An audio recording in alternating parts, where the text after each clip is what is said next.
Jujutsu Kaisen had a ton of hype long before it ever came out, and if I'm being honest, for most of the first season, I was disappointed.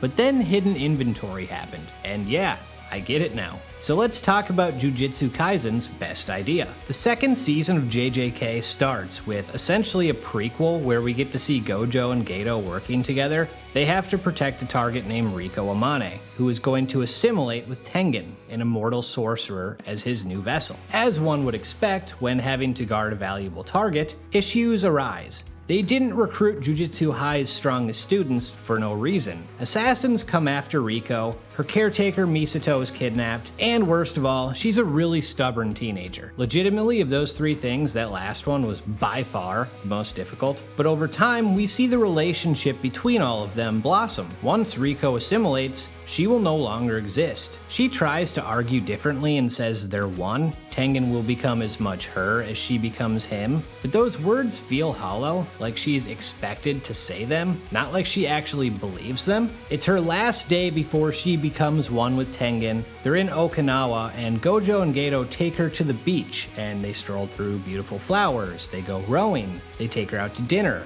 She sees an aquarium. She's having such a good time, and you get this somber feeling in yourself. Does she even want to assimilate? Well, when that time comes, she's taken to Jujutsu High. Toji, the man responsible for the prior assassins, arrives on the scene. He impales Gojo, so Geto and Riko run off to complete their duty. We get an epic back and forth between Gojo and Toji, one I'll elaborate further on in my next video. But long story short, the impossible happens and Gojo loses to a man without cursed energy. Geto and Riko enter Tengen's chamber and we get a really touching goodbye between Riko and Misato. As she's about to fulfill her duty, Geto offers her a choice. She can assimilate or she can back out and they'll leave, no questions asked. Her entire life has built up to this moment. It's been her sole purpose from birth, but that's not a purpose she chose. And because of this, she's lived a hard, sad life. For the first time, she's given a choice to decide how she wants her life to go.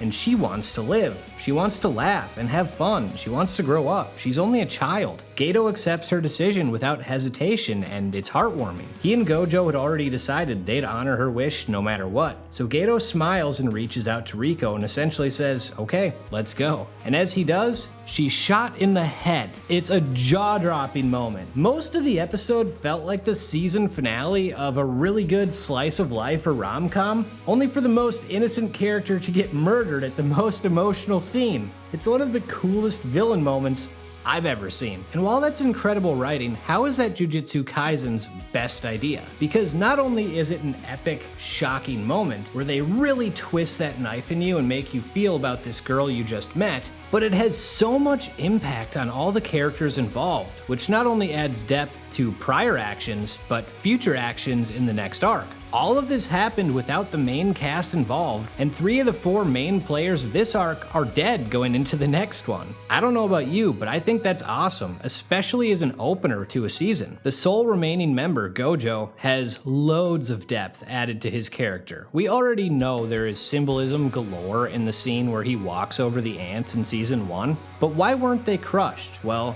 Toji mentioned footprints as one of the ways he was able to track them down. When Gojo's limitless technique is awakened after the fight with Toji, Gojo uses it to never make the same mistake again. He doesn't leave footprints anymore, and in turn, that's why the ants aren't crushed. It's a small detail, but things like this add up. With his awakening, he understands how to utilize his technique in different ways, leading to the creation of Hollow Purple. And in diving into this, it keeps him away from Geto, which we'll talk about in a second, while also widening the gap between the two. Geto is probably the most impacted by all of this. When he's introduced, he's shown to believe the strong should protect the weak. While he likely always had disdain for humans, there was a perceived balance between them and sorcerers. He would protect them as long as they knew their place. However, the Star religious group, a bunch of humans, applauded the death of Riko at the hands of a human, which itself was disgusting, but also, that fight nearly cost Geto and Gojo their lives. Despite this, he decides to spare them because he didn't view them as culpable. But then Gojo dives into his techniques and the two spend less time together. Gojo goes on more solo missions, and the gap between their strength really widens, even though Gojo doesn't see it that way. Geto begins to question his actions to let those humans live. When Yuki says that humans are the biggest cause of cursed energy, this only deepens his disdain for them. Not only do they not know their place, their existence actively makes the world worse. Finally, when Mimiko and Nanako were mistreated by humans specifically because of their sorcerer abilities, that was the straw that broke the camel's back.